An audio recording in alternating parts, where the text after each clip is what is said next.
Presented by Riya Films. Music by Vikesh Bhojpuria.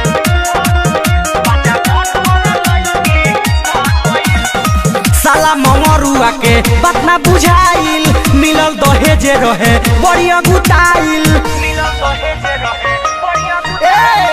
साला मंगरुआ के बात ना बुझाइल मिलल दहेजे रहे बढ़िया गुटाइल बात केहू के न माने छन छन भर में ठाने इज्जत कुल खानदानी के दागे गइल धला धला बबुआ गाड़ी में ढेबुआ बाबू करस ड्यूटी माई बने ब्यूटी ओम भटसा बबुआ तनी टाइट हो जा।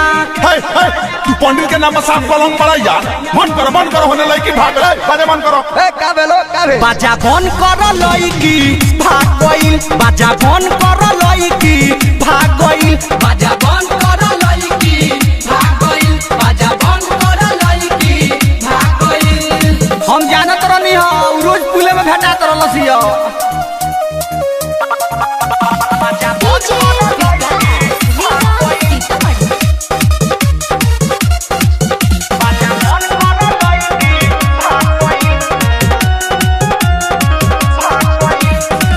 जब बारात सुनो लागल दुआर हो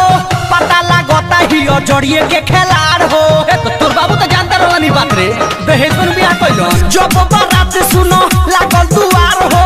पता लागता ही जड़िए के खिलाड़ हो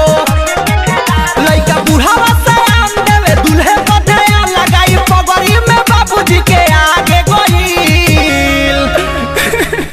बाबू ओ हमरा माथा बहुत ना चढ़ी रे बाबू भुर भुर आदमी के आड़ी हो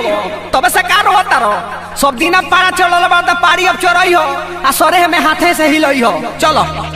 बाजा बन कर लईकी भाग गइल बाजा बन कर लईकी भाग गइल बाजा बन कर लईकी भाग गइल बाजा बन कर लईकी भाग गइल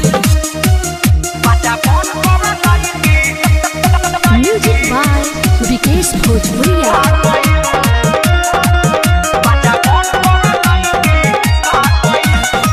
देखी के दुख हुक रही हर रमेश हो परदेसी पिया सुनो निर्मल जोगेश हो देखी के दुख हुक रही हर रमेश हो परदेसी पिया विकेश निर्मल जोगेश हो भागल ससिया के साथ 8 बजत रहे रात गेट खोलस तले राहु रुमन जागे गइल आई बाप रे बाप जोनो तीधुर मिले वाला लखन साला वो नसीब से उतर गई। आई यार चल ना चल साफ तू लील बोल ना मारी का गांव के लोग जूता से मार के बैलगाड़ी तब चलबो का होशियार के इशारा काफी होला बाजा बन कर लईकी भाग गइल बाजा बन कर लईकी भाग गइल बाजा बन कर लईकी भाग गइल बाजा बन कर लईकी भाग गइल। Riya Films Recording Studio, Delhi.